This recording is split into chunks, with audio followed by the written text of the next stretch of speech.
an ever-changing world, Off Hollywood Media presents a voice of truth and inspiration, resonating a vibration of love and understanding, illuminating new paths for new directions, as we, as one, strive for higher and higher levels of consciousness, always remembering life changes. And now, your host, our MC, our master of change, Filippo Voltaggio. Ciao, everyone. Thank you, Mark, for that introduction. And I am happy to be greeting you all on this Monday, August the 2nd, for our 70th show, 7-0. That's pretty cool. And what's also cool is that we have my friend and our friend of Life Changes, and a lot of you know him if you've watched us on YouTube before, because so much of what's on YouTube is because of him and Buzz Bros. So I say my friend, he's actually more like my uncle. And as a matter of fact, when I saw that he was going to be wearing a particular shirt for the interview today, I thought, I want to wear a similar shirt. I want to be matching Ken. So when you watch this video on YouTube, you'll be seeing we're matching in more ways than one.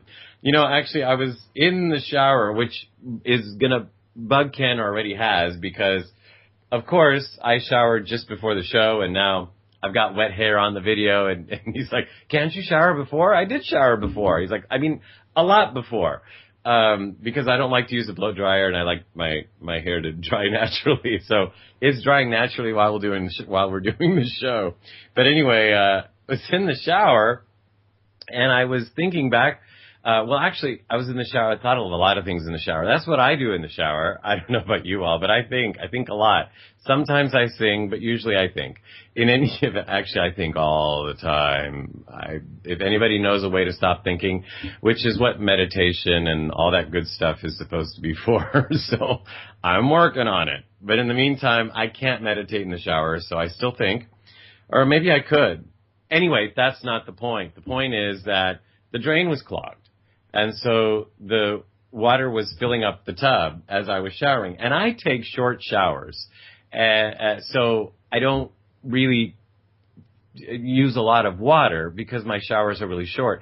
And yet still, with the not too much water that I use, I mean, there was enough water in there to make Shamu happy for a day. I mean, for those of you who don't know, Shamu's a killer whale and who lives in a pool in different parts of the world, in theme parks. But anyway,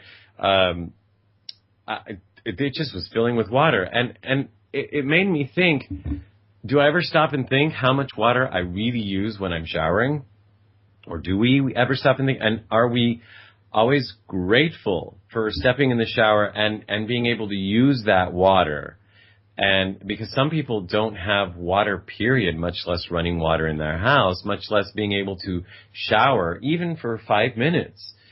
So, and have it be warm for that matter. I mean, all these things I take so much for granted. And I was really grateful to be able to shower and have the water filling up the tub, and grateful that I know that a plumber's going to come and clear. It's probably because I have long hair and the hair gets clogged up in the drain every couple of years, whatever. But so it made me remember of a story of a friend of mine who used to be a builder, which is interesting because our guest today, Ken, was and still is a real estate developer. But Ken does skyscrapers and those kinds of things, and this man used to do luxury custom homes. And I remember one day he got a call from a client for whom he was building a house, and the client wanted a shower that was a $50,000 shower head. A $50,000 shower head.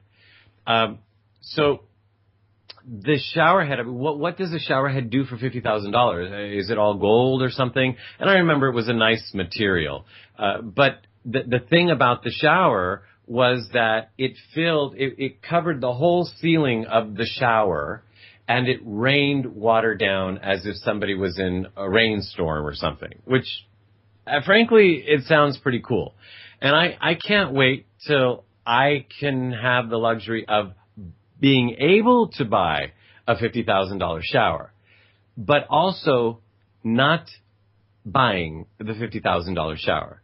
Because I wonder if there's a difference between affording and affording, in the sense that, sure, maybe financially someday I can, quote unquote, afford money-wise to buy a $50,000 shower head for my shower.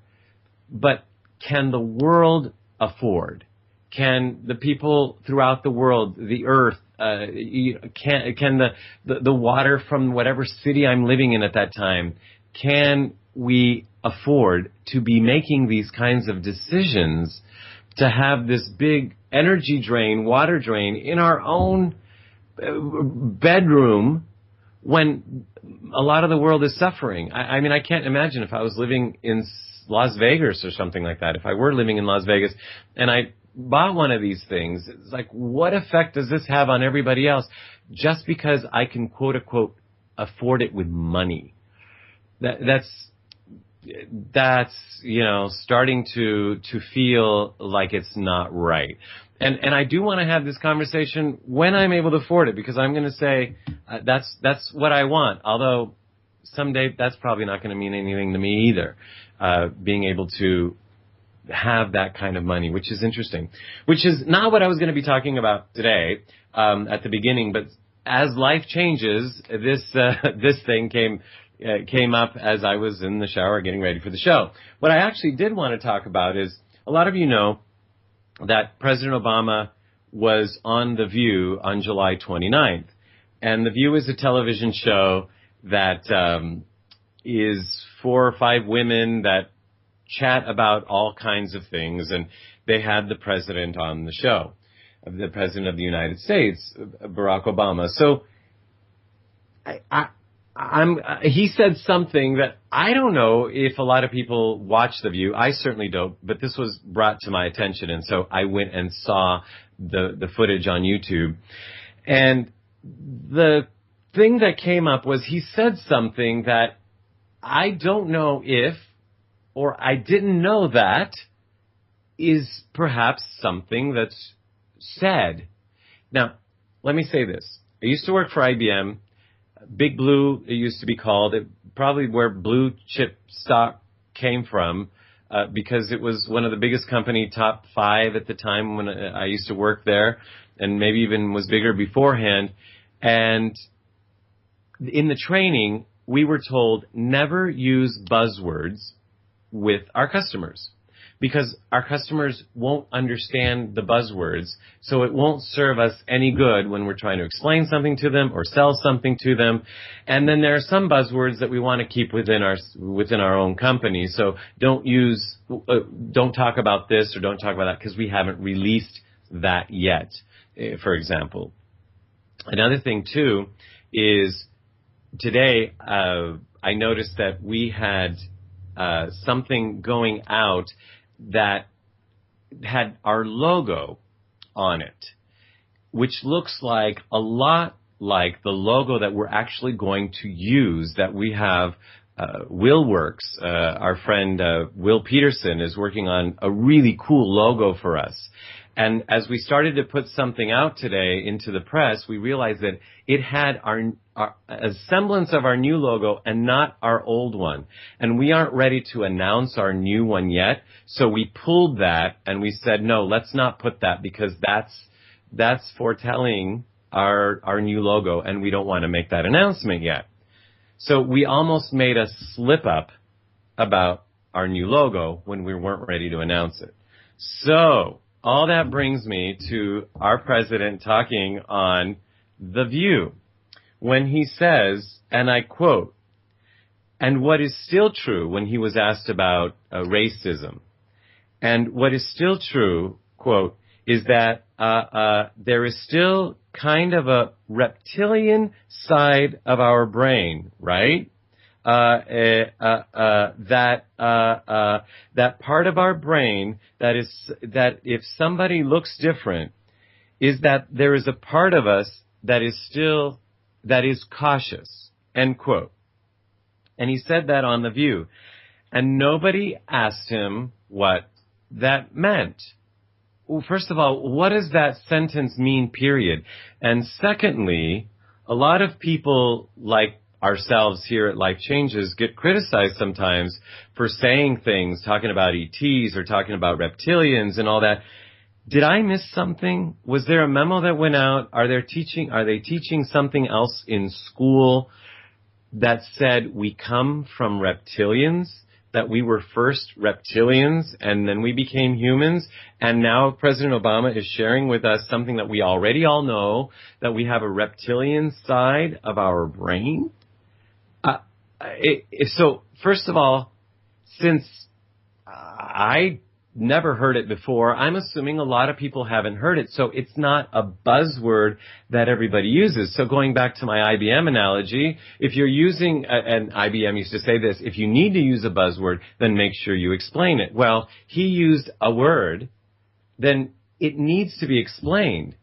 But further than that, this is a very meaningful word, because there have been conspiracy, quote-unquote, theorists that have talked about reptilians running the world.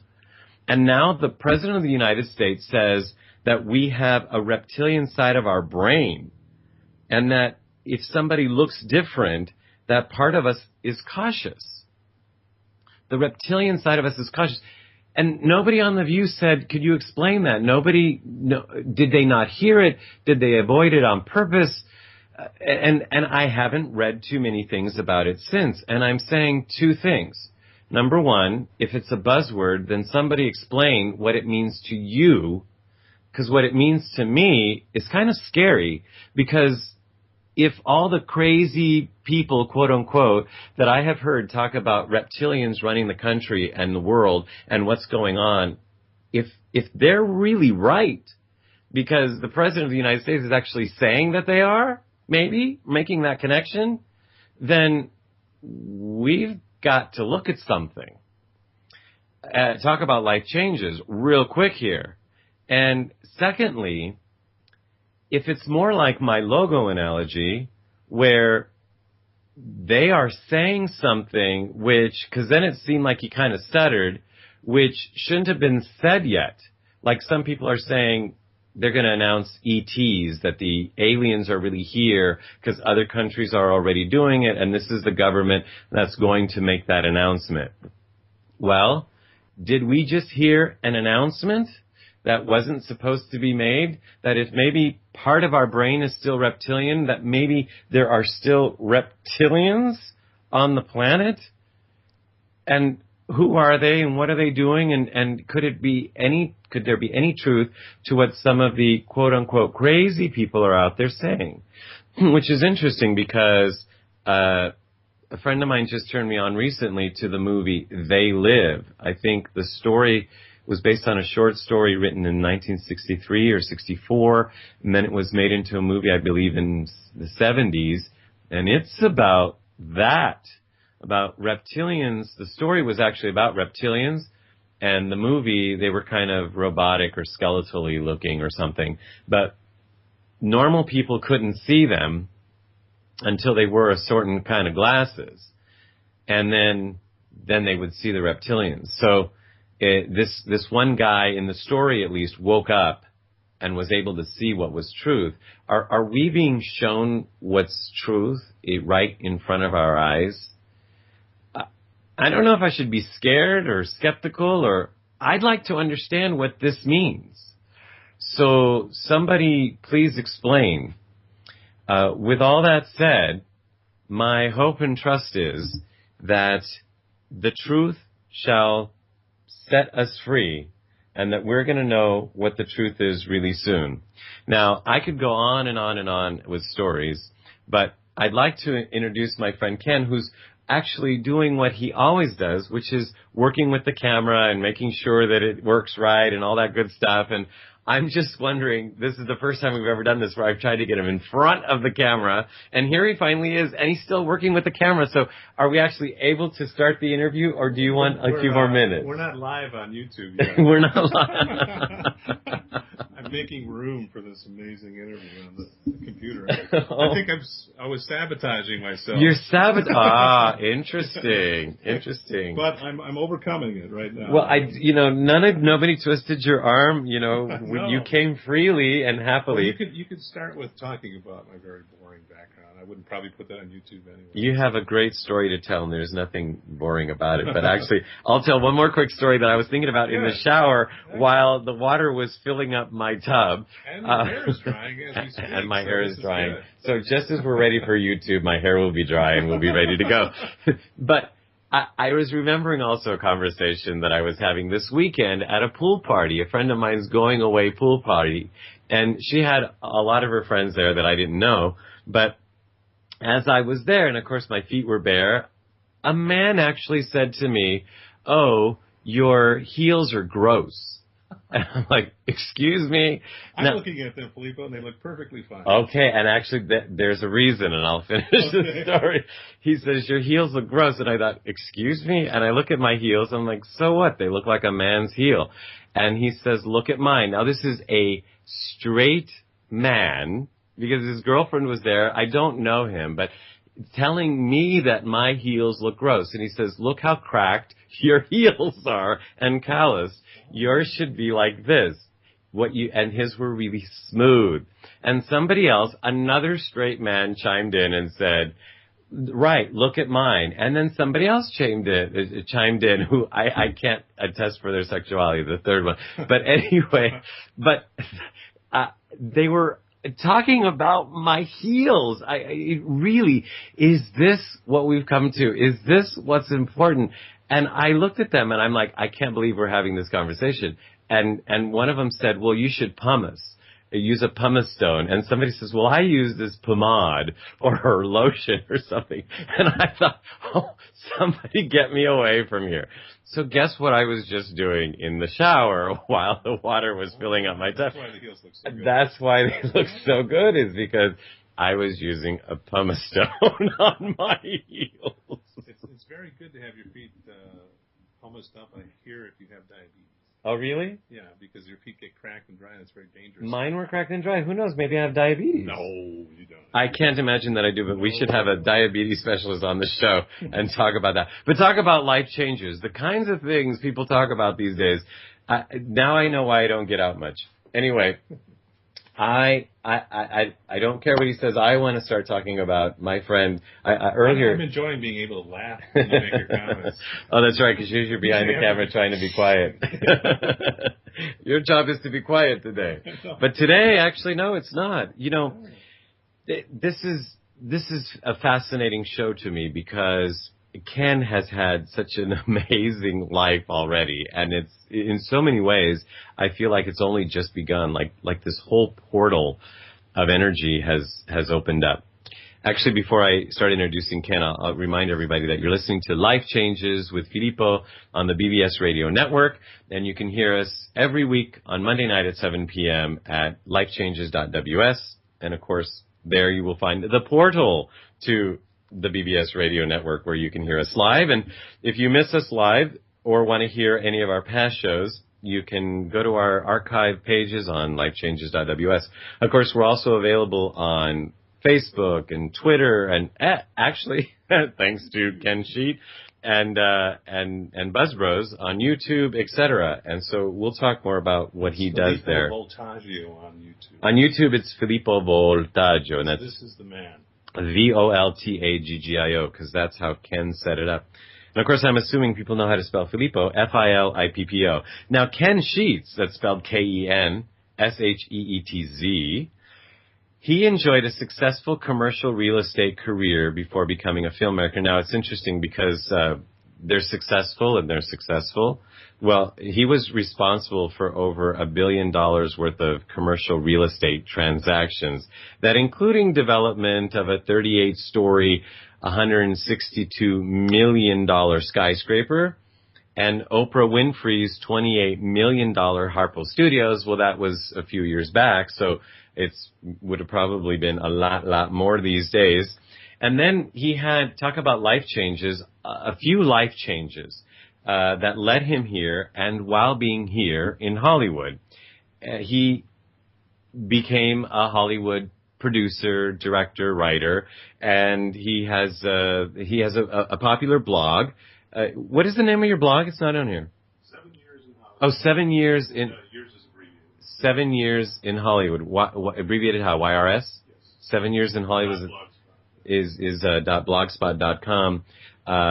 He's written over a dozen screenplays, directed a national PBS show, was part of the 2008 election documentary that remains the #1 DVD for its subject of kids and politics on Amazon, and has done over 100 short films. Now, I can go on and on, but basically the long and the short of it is that the mogul of real estate development became the mogul of Hollywood and media and social media.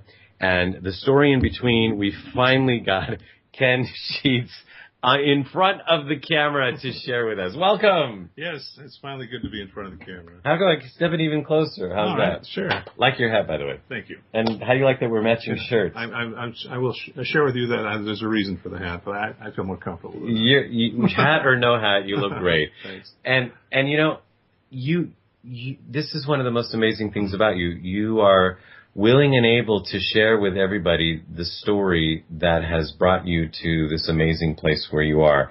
And when you said that, I wished one day that I could interview you about a year or so ago, and you said, someday I'm not ready yet. That's right. And now you said you were ready. And I was blown away because I thought, how does that happen so quickly? But then again, so much has happened to you so quickly. First of all, you were in Chicago. You were building skyscrapers. You were the man about town. You were with Oprah, photographed with her and all the big shots, and you were honored. I was James Bond in Chicago. Yeah. I had a beautiful staff of, beautiful young people around me, men and women. And we were the creme de la creme of Chicago. I mean, I got Oprah's television studios by referral. People always ask me, how did you get the Oprah Winfrey Studios? Well, I was just asked to build them. Yeah. And you didn't say no, but absolutely. No, I was thrilled. I mean, Oprah was and remains to this day the best client I ever had. I mean, she signs every check personally. That's one of the things she taught me about running a business. Wow. Always sign your own checks. Don't delegate that authority to a bookkeeper. Thank you, Oprah, for that piece of advice. Wow. That's not any good yet. But well, I'm sure did you good at some point, but that's interesting because what you just said is you alluded to something, and we're going to get there. So here you were, this man about town, and then you decided to move to Hollywood, or things started changing before? There was the last President Bush, the first one, who had a war going in Iraq, and the economy went into the dumpster. And the Sears company moved out of Chicago, emptying out the whole Sears Tower, while I had a brand new office tower under construction. Oh, wow. And rents literally went from $24 a square foot to 24 cents a square foot overnight. Wow. It was a real estate depression worse than what the economy is experiencing with the residential real estate market by gobs. And a lot of the banks went under at that point. I was the first in Chicago to have a building go back to the lender. But I was not the last. Every single building virtually in Chicago and all the major firms, that own properties all went under, and I was just one of the first. Now, being the first, I took it very hard. I took it very personal, and I was an absolute bear to be around, and I wound up getting a divorce. We had put all of my assets into my wife's name before I started doing all these adventurous financial escapades, and I could have fought, with her on that, but she wanted to keep them, and I was like, I was only 37 at the time, when all this started to go sideways. I'll just go off and make another fortune. But what I didn't count on was how depressed I would be about the whole failure of this project in Chicago called One North Franklin, 38 stories, $162 million. I call it One North Franklin-Stein. It came and got me. You're talking $162 million project. Yeah. And I had personal guarantees, for performance and all kinds of things. And I didn't want my wife to have to be part of all that, and so we parted our ways. She took all the assets, and I took all the debts. Whether you were the first to have this happen to or the last in your community, I'm sorry. I think this would have devastating effects on I had a lot of anger, and I began, I guess, on my spiritual path at that point, because I started doing a lot of psychotherapy. I did EMDR. I did meditations. I did all kinds of things to try to just get my head around this whole thing, because I literally couldn't afford to go forward with the project. I was picked up by a major firm to be head of their corporate real estate department, a company called Lincoln Property, run by Mac Pogue, who has got a tremendous attitude about failure, and that's that until someone fails in real estate, they're not humble enough to be a developer. Wow! So it was a really great place. So now you were a good go. find. I was in a great place. I rebuilt my fortune again, and then I got tired of real estate. I was just like, since I really couldn't find myself wanting to pull the trigger and develop again after what happened to me, I was only doing consulting real estate, and I did the biggest telco projects. I did a 2 million square foot telecommunications facility. I did brokered all these amazing transactions, but it wasn't the same thrill as creating a skyscraper or Oprah's studios. I had been to the top of the mountain there, and so I wanted to do something new. I had a fine arts education. I had wound up getting into real estate through being an interior architect, and one of my clients hiring me to be into real estate. So I decided I wanted to find something that combined art and business, and really, you can't find anything better than the film business for that. For you, especially. Yeah. So being creative as you are. So I didn't know this piece, actually. You were obviously at the top of the top in Chicago, and then you went down. I went down to, but I didn't go, down to where I did, though, in this recession. Right. So interesting. So then you started to creep back up, and you said you were close, or? Yeah, I went out and I raised money for the documentary, which aired as the lead-in to the presidential debates in 2000. That was my first film project. I mean, I was such a brat. I thought, well, this is what happens. You go out, you raise the money, your first project, and it airs as the lead-in to the presidential debates. It's so simple. That was where I went wrong. I mean, Hollywood is a really, really tough game. And there were so many times when I would have the money, but I didn't have the star, or I had the script, but I didn't have the studio. You were talking earlier about, a conductor. And that's what a producer is. He's like a conductor. Not on the show, but beforehand. Yeah, but beforehand. Yeah.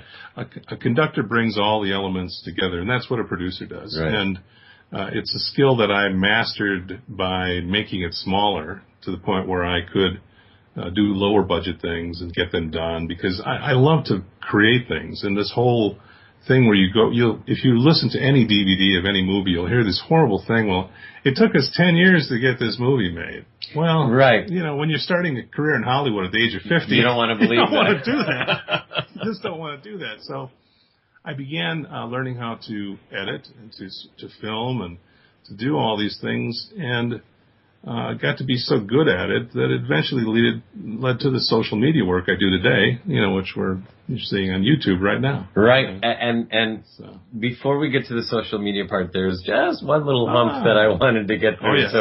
So see, I'm avoiding this. You said you wanted to talk about it. We don't have to. Well, no, it's absolutely fine. I mean, because you were up, you went down, you went last summer, up. I had been, of course, like I say, all my money for my film projects, which ran me out here for 7 years, came from my investor group in Chicago, who are all my buddies, one of whom owns the John Hancock building, if you know that big 80-story building. Sure. That's Lee Golub High Lee. There's Rick Kavanaugh, who has built buildings here in Los Angeles and Las Vegas and all over the world.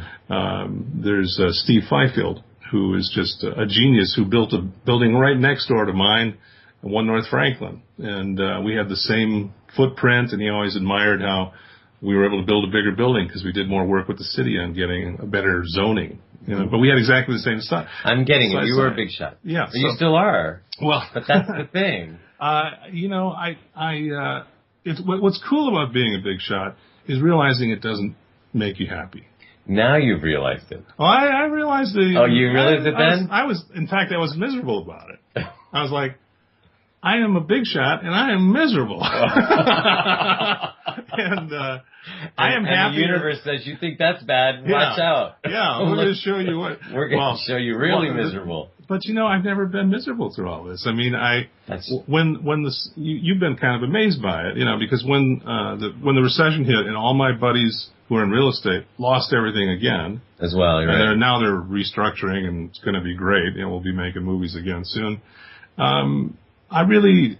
I had not estimated how bad this economy was. I was a brat. Whenever I need to raise money, I'd call one of my guys, and within 2 weeks, I'd have the money. So I'm like, well, it's just going to take. So you know people in Chicago, is it? I know people in Chicago. Yeah, and you really do. It'd be nice. So anyway, I don't know what you're referring to, but I'm always nice. Okay. Yes, you are actually. You're great. So anyway, I said, well, it's just going to take me more time. But eventually, what I didn't realize is that it wasn't going to happen in this economy. The news about the stock market just kept getting worse and worse. So this is last summer. By the fall, I started up my social media company, and I thought, I'm just going to go out and get some big accounts. I've done the world headquarters for Target stores and Toro's world headquarters, and I'm used to doing big corporate stuff and just having it happen. And social media is such a no-brainer in terms of its value. Well, even in this bad economy, the companies were very tight. I had a national restaurant company. I built Larry Levy's first restaurant. He does all the vending for, Staples Center here and the stadiums all over the country. He had 600 restaurants. I thought that was going to be what would launch Buzz Bros. Mm-hmm. But, and I'm still, working to get that project launched, but they have not pulled the trigger yet, and I hope they will someday. So I had to go out and begin to get other jobs. And they were much smaller than I ever imagined they were going to be, to get established. So the money went down to absolutely The money went down to nothing. It went down to nothing. I was evicted from my apartment. Here it goes. And I lost my car, my little Volkswagen Beetle. And the worst part of it was that was all stuff. It didn't actually really bother me that much, although there was a lot of shame that I wasn't expecting, because I was thinking to myself, I'm in control of this. I'm going to let this eviction happen. That way, my credit's already screwed, from way back when One North Franklin went bad. It's never recovered from that. I mean, when you're, $162 million in the hole, you're never going to really maybe financially climb out of that completely. But, so I just thought I was controlling it, but And then I have to acknowledge, all right, I'm getting these smaller jobs. I'm going to need to find a roommate if I want to stay in Hollywood. And I began looking for roommates. I had one really nice guy, a stuntman, Gilly Gray, and his wonderful girlfriend, Kim, I was with for about 60 days. Then they had to leave Hollywood because the business was drying up. Yeah, this is not an uncommon story, but what's uncommon about this, and why, besides what you have to share in just a moment with us, is it's uncommon for people actually to talk about it at this stage of the game. Sure. Because when I met you, that's one of the things that just amazed me about you, is that you were down in the dumps. And as a matter of fact, you were so down, all you had was a bicycle that you could call your own. Mm-hmm. And one day you called me and you said... Someone stole the tires. I had locked it up outside the orange line, and someone had stole the tires and the bicycle seat. I laughed when I saw it. And you were laughing. And I thought, the man isn't crying. He's either hysterically, Well, you just at a certain point, you got to laugh. It was just like, it was so ridiculous. I mean, I'm sitting there I must have looked at it for 30 seconds just saying, are the tires actually on this bicycle? This is not real. I'm on a bicycle and someone's taking my bicycle. Talk about kicking a guy when he's down. Okay, so... Thank you, Los Angeles.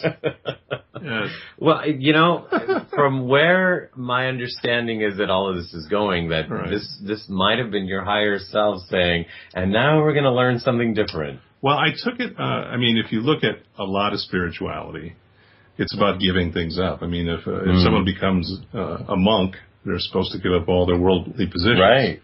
Well, mine were taken from me. Because you wouldn't give him up, really. Because I wouldn't do it. So it was like pushing me on a path. And you think you would have learned the first time. And whose doorstep do I land on for a roommate when Gilly has to leave town at the last minute is Bradley Quick. Your friend Bradley Quick and my friend Bradley Quick. Yeah. And that's how I met you, was filming Bradley Quick appearing on your show. Oh, that's right. And that's how I got to meeting you and how I got to doing Reiki and Dorothy Donahue's, your producer's fabulous Reiki class. I mean, if you guys are looking for an experience that is, beyond imagination, you've got to see their class. You've got to participate in their class. They made me do it. All I wanted to do was film it, but they said, you're going to get more out of it if you're one of the students. I'm like, oh, okay. And I found out I had all these sort of, well, of course I'm a visualizer. I visualize skyscrapers and corporate headquarters and all kinds of things and then manifest them into reality. So, vision is a part of what But you started to visualize things that I didn't expect you to be doing. I didn't either, no. Yeah. Yeah. Do you want to talk about that? You know what? I do. However, there are even bigger things that you started to visualize after that. So, so in the energetic alchemy course, you started saying you were seeing people in their past lives and this and that, and you were starting to see beings and all that. Well, it was amazing. That was my first experience with a group of people all meditating together in an energetic way. And we are energy. I mean, if you look at us, we're water, energy, and some matter in there somewhere. So, what I was stunned by was when people would sit in the middle of your group and we would all concentrate our energies on them. I could see the energy streaming towards them in these beautiful bands of color. And it was just as real as my looking at you in this chair. And that was a total eye-opener for me. Now, see, I can't do that, and so I was just in awe of you. It manifests its way in different ways for different people. I mean, for you, it's your charisma, and all that kind of stuff. You have charisma. Singing. Well, thank you, but I don't have charisma. I have charisma. Oh, anyway. You're such a funny man. Okay, so that was your first experience, but you had many more, including... And there were no drugs involved. Yeah. Yeah. That's what's amazing. Not that I've ever done drugs. I'm like a Boy Scout. And see, that's what's exciting about me is here you are, like you're this. You don't take drugs. You're this man about town. I bet your friends think you've lost it. Some of them do. But you're seeing I was surprised. Things. I actually went home talking energy after a lot of this work, and I was surprised so many people back in Wisconsin and back in Chicago are actually very hip to the whole Reiki thing. One of them criticized me and said, "What do you think we are, cave people back here? We understand Reiki." Wow. Yeah. Well, help us understand. That's Elizabeth. Hi, Elizabeth. Help us understand something. You had a vision. So here you are. You've come all this way, and you had to hit bottom, and through that you've learned certain things that you. Well, I learned in your class how to. It's just like the stuff you see in Kung Fu to, make an energy ball like that. And to me, it was the earth. And isn't that interesting? It was the earth made out of liquid, though. Interesting. And I could, move that over people. And it was very healing. I put that earth, water energy over you, and it's just, you're clean. Wow. And, it's good. It's good stuff. So there I am in Italy. Through Bradley Quick, my client for the Cool Change Foundation. Wonderful charity work that we're doing for them. I meet Connie Miller from Soul Drama. And Connie has this amazing combination of energy work and spirituality and what's called psychodrama, which has been around for 80 years, where people take the roles of each other's family members. And I'd never done group therapy, so this was group therapy. And again, the client asked me to participate, in order to film it. We didn't film any of the sessions, but we would do interviews afterwards with people, because it's a very private thing when you're going through your big family stuff. So, and then Connie had a special treat for us. We were in Santa Maria del Sole, which is a treat enough, and it's a beautiful resort in Puglia, Italy. Sorry. You asked the right person. Thank you. Yes, Mr. Voltaggio. I have friends in Italy. Yes. So I was in Puglia, and that's the heel of the boot. And we're at this amazing resort, which is a yoga meditation resort. And the group was treated to the healer of Santa Maria del Sol doing a group healing over us. Now, Julia is a really powerful, energetic healer. She doesn't even call herself that. She doesn't know quite what to call herself. But she's one of the most powerful healers in Italy. And she's the resident healer at Santa Maria del Sol. So we all lay down in this big yoga hall, which used to be a horse stable. It had these yellow brick ceilings, beautiful white walls with arches on the side. I mean, Italian architecture is one of my favorites as an architectural buff, I gotta say. And we laid down on the maple floors on these yoga mats. Now, I'm not a yoga guy, so right away I'm like, how am I gonna lay on this floor? It's so hard, even with the mat, you know, so I'm laying down. And Julia begins to chant over us in Italian. And like most Americans, I just speak English. You know, we're all cavemen to the rest of the world most people speak 3 to 5 languages, you know. So there I am. I don't understand a word she's saying, but it's very beautiful. It's not a song. It's not like a poetry reading. It's like nothing I've ever heard cadence-wise. Okay. It's chanting, I guess, but it's not chanting. I'm listening to this, and I begin to relax and meditate. And I'm sort of, you know, there's some people in this group who are always late for everything we do for the whole week. Okay. I don't know what their story is. You know, they're never there on time. So I'm kind of laying there annoyed that the group is not whole. There's like 20 mats, and some are empty. All of a sudden, I see celestial beings come down. You know, one is right next to me. Now you have your eyes closed? I have them open from time to time and closed. Really? From time. Yeah, open and closed. So you saw them with your eyes open? I saw them with my eyes closed and open, if you can quite get that. Like, there were times I had my eyes open and I would close them, because I would open them to see, am I really seeing this? So celestial beings, like... Well, like, they were bluish. You could call them an ET almost, too. Wow. You know, I mean, I had the feeling they were extraterrestrial. Okay. And that they were simpatico with me, and that they were going to help me with this vision. But that was the immediate sense that I had. Okay. So that's remarkable enough, right? Yeah. As they laid down, then, their blue energy sort of ran through all of us. We were all connected like a grid. Wow. And it was at that moment that the gold bricks of the ceiling, which were just yellow gold, became actual solid gold. And they sort of crackled with like an electrical energy, like a superconductor almost. Wow. And the floor, the maple floor we were laying on, turned clear. It was like, it wasn't glass, it was like some kind of super plastic. And we were, you know, embedded into that as part of the circuitry that we were. You know, I could totally say you were weird right now. I know. But I've heard stuff like this before from other people. And so how can everybody have the same experience? Okay, so the floor turns to glass. Yeah, and then the room has become mirrored. It's like the room is now a cylinder. And all of a sudden the ends of the room just burst off and begin expanding.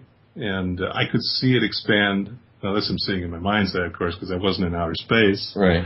But I could see it very clearly with my eyes closed. This is what I mean sometimes as eyes closed. And I could see the energy going back all the way around the world. So this band that was the room, with all this golden supercharged energy powered by this grid of healers. These were all healers from all over the world. They were from Greece. They were from Brazil. They were from America, and they were from Italy. And they were all, you know, taking the soul drama class to become better healers back when they went back to their own countries. So, you know, I've never had an experience like this. I mean, to be connected to a group of healers like that, who I had so much regard and respect for. And then Connie Miller, who's an amazing intuitive healer of herself, plus Julia. Something really happened. So there was a band that went around the Earth, the circumference. North-south. Okay. By the way, I had your compass with me that you gave me as a little gift. This is a tripod that Filippo gave me. A camera mounts onto this. Because you always have a camera in your hand. It has a compass on it. And so I took the compass out later after, you know, I went back to the hall, and it was north and south that the energy was running, so I calibrated it with your compass. That's so cool. You love that. My compass in Italy. Your compass made it to Italy. And part of the story. All right. And then there was another band, was it? Well, then, remember the arches from the side of the room? Those all blasted out as well. Okay. And that went east and west. So we had a cross, essentially, of energy going east and west around the world. Yeah. And north and south. And after I talked, Julia started to wind down the vision at that point. And the assistant said we could sit up, and I just went, wow. And And Connie Miller, who was sitting right next to me from Soul Drama, says, "Wow, what?" And I wasn't even ready to talk about it yet. I was like, wow, it was really cool. Just wow for I was now. like, if I talk about this, I was like, people are going to think I'm crazy, Yeah. So later on I did, though, and I talked to a few of the students and asked them if they had any experiences like that. Were there angels? Did you see the room become a giant energy band around the earth? And they just smiled at me and said, "No, I fell asleep," one of them said. And I could hear that guy snoring, so he wasn't lying. But What's interesting is when you shared to me that story to me, I don't remember if you were still in Italy and you emailed it or you sent me a video or something. And what I knew that you didn't know, because I know you weren't keeping up on some of this stuff at the time, that there was actually in that period an energetic, I was reading about this stuff saying that there was energetically a cross that was being formed around the earth of energy. And I thought, he's seeing it. I was there. And I knew you didn't know. I was inside the cross. You didn't know. And I thought when someone asked me, I said, well, I think what the vision means is that it is the internet connecting Santa Maria del Sol to the world. But if you think about an X, it doesn't make a lot of points of connection on the planet, right? Yeah. There's a lot more than that. So that a few nights later, as we're reaching the end of that, I was in bed, just sort of half asleep, and then I had the vision of the energy bands again, the cross, and I could see them begin to turn on each other very slowly, with like a groan that was like trumpet sound, with like this mighty echoing sound even. Okay. Yeah. Oh yeah. It was just like, and I thought, wow, that's kind of cool. And then they just began to accelerate faster and faster and faster, north, south, east, west, until they were a shield, which is what I've named the Dream Shield. With my vision. Yeah. Now it's interesting. I want to interrupt you one more thing though. I was told that's what this is. This is about making a gentle 2012. This is not the voice in my head, sort of my soul, if Connie Miller activated my soul voice, was saying, this is not social media. This is bigger than that. Right. I was just about to ask you. You posted a funny blog post today. It's funny to me because you wrote, "Sorry, Mayans and ETs. 2013, here we come." Right. All right. So exactly. That's really your message. What does that mean, actually, in the next couple minutes that we have left here? It means that we're going way past 2012. All this doom and gloom, the end of the Mayan calendar, we're just going to breeze. It's going to be very gentle. When I talked to Julia about the vision, the big surprise for me was that this is exactly what she was hoping for in running the vision. Was that we would usher in a gentle 2012. And the one guy who didn't want to do it, who just wanted to film it, was the guy that... Sounds like a screenplay, doesn't it? Right. I'm sure you've written it already. No, I haven't. Your whole I'm life, living it. Yeah, your whole life is a screenplay. So in other words, did any answers come as to why the hurricanes and all that, in your opinion, won't happen? Like, did we do enough penance, so to speak? Well, we've been given some more time, and I asked how much time we've been given, and we've been given about 50 years, according to this vision, to get our shit together. Really? It's not like, it's all good roses forever. There are intelligent forces in the universe that are watching us, and we've got another 50 years. Are they laughing, or they think we're idiots? What is it? No, they've all been through it. I mean, they've all evolved to where we are, and we're going to make it. They were pleased, if you will, the ones who participated with us. Okay. That we have enough goodness in us, enough light in us to power a vision like this. And I was told in my after visions, because Julie told me there would be some, that October 10th, which is 2010, at 10:10 and 10 seconds after the hour, both AM and PM, whatever time zone we're in. Right. If you believe in this vision, you'd like to see, send a signal that we really deserve this next 50 years, that we are supposed to do something on October 10th. And the great thing is that you don't know what that is, and you're okay with that. Yeah, that's the other thing. I was like, what should it be? And it sort of came back to me, whatever you think it should be. Well, actually, it'd be interesting to hear what people think it should be, and for people to comment. That's the beauty of it. It's a participatory thing. You started a blog on this, right? Yeah, I did. Yeah, okay. I've got a blog going on it. Where is that? The blog is at 7 Years in Hollywood. Okay, so the number 7? The number 7. YRSHollywood.blogspot.com. 7 Years in Hollywood. Oh, in Hollywood, excuse me.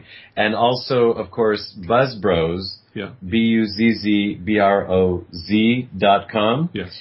So for the time being, those of us who rely on your wonderful buzzing ability, you're still going to be doing that, but you're working, of course, on a much, much bigger vision here. And I see it as all part of the same thing. I mean, this all began, with you and Dorothy. This is part of the path, I mean, we're all, if you think of the internet, it's just a miracle. And the fact that it's free, isn't that kind of strange? Isn't that kind of strange, considering what a world we've been in? Where everything is about money and all of a sudden things are not. Now there's this amazing thing.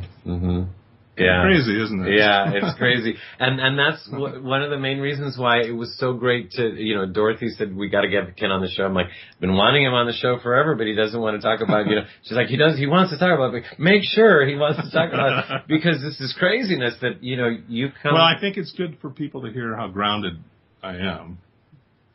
And that you're a regular person. Yeah, how outlandish this vision. You didn't say, as a child I used to see blue people or whatever, and you didn't say, this is a regular guy or not so regular who's done some amazing things, and now all of a sudden in a short period of time he's starting to see things and feel things and know things. But actually, as a child, I did see things. Oh, really? And I was, suppressed by my family, my grandmother. Who told me I had an overactive imagination, which is how my production company got its name, Overactive Imagination Pictures.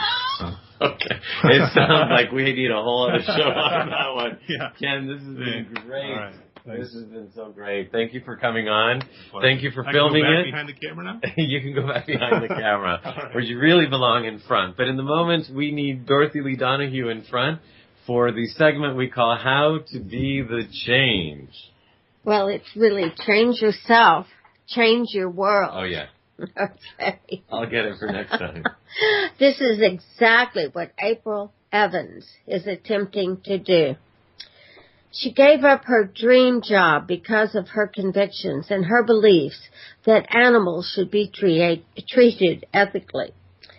I want to share her story with you tonight, as told by Eric Berger in the Houston Chronicle on July 29, 2010. April Evans resigned from her position as leader of a team of aerospace engineers at NASA after her concerns about radiation experiments on monkeys went largely ignored. Now she's working to halt the test while trying to get by without an income. Growing up in Lake Jackson, Texas, April Jean Evans recalls sitting on her grandfather's lap, watching space shuttle missions on TV and going outside to look up at the stars with him. There was never any doubt, she says, that she wanted to work for NASA. Evans, 32, reached that goal after graduating from Texas A&M University, and her career remained ascendant until she learned of the space agency's plan to irradiate monkeys as part of a $1.75 million experiment. Scientists want to assess health risk astronauts will face from radiation when flying beyond Earth's orbit. I began to feel guilty that I was part of an organization doing this, she said, after finding herself unable to file a formal complaint about NASA's participation in the experiment and non-productive discussions on the ethics of the research with her superiors. Evans resigned in April of this year as leader of a team of engineers working on the International Space Station. I had the coolest job in the world, Evans said, with construction nearly complete. This was going to be the golden decade for the space station. It was also such an exciting time for me, and it was almost impossible to walk away. But walk away she did. Evans said she has never been an animal rights activist.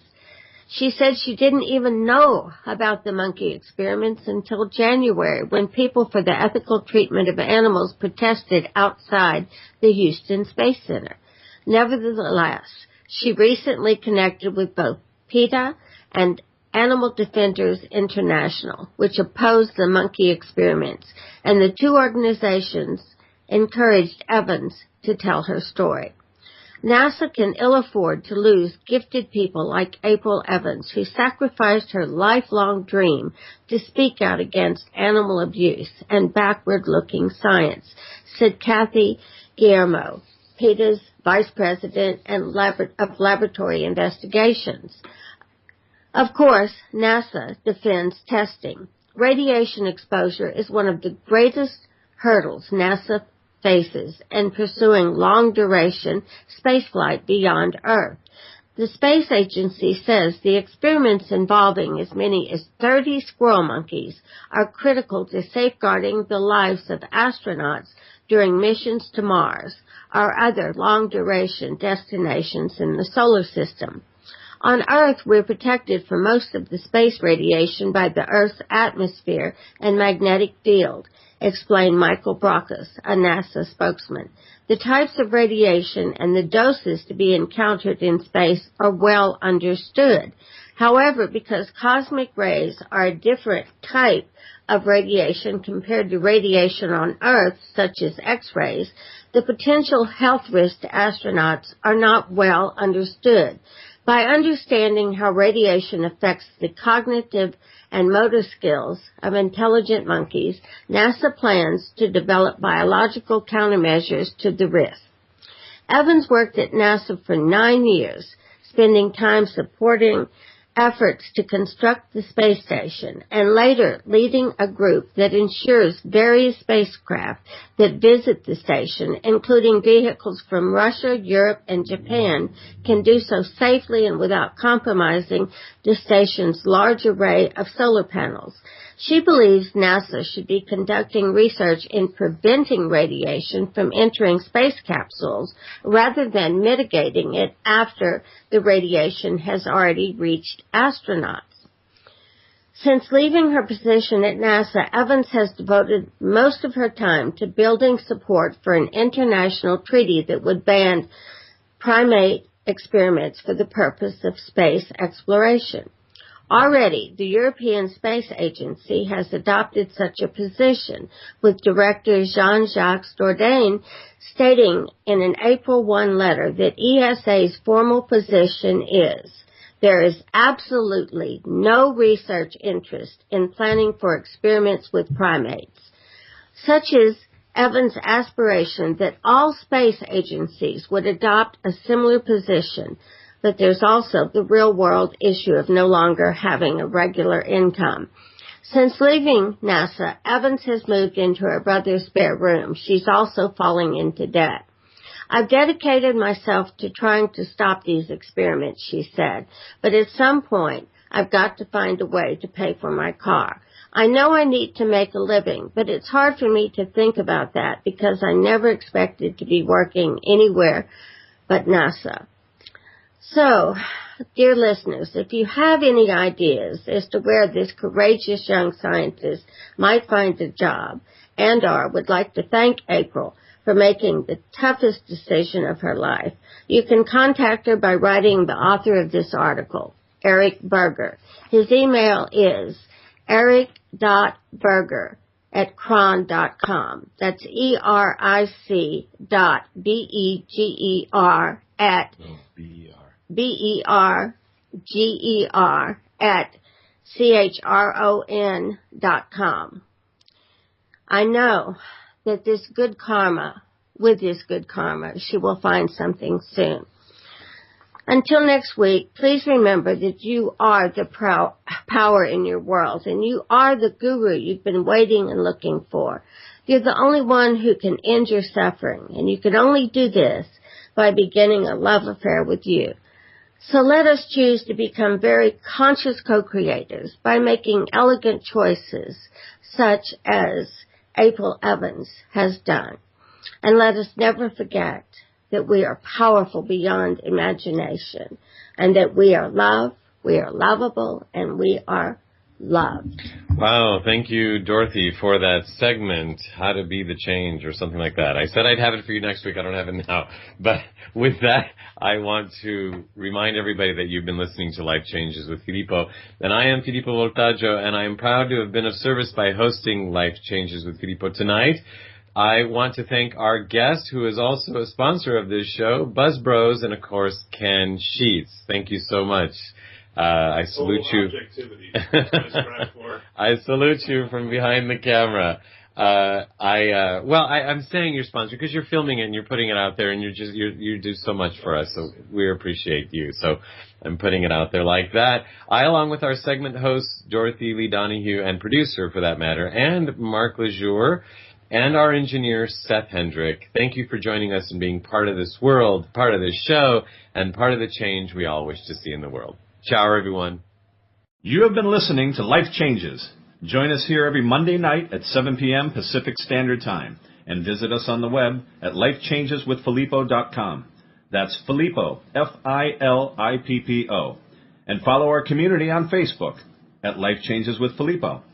Join us here next week as we consciously embrace and explore the only constant, life changes.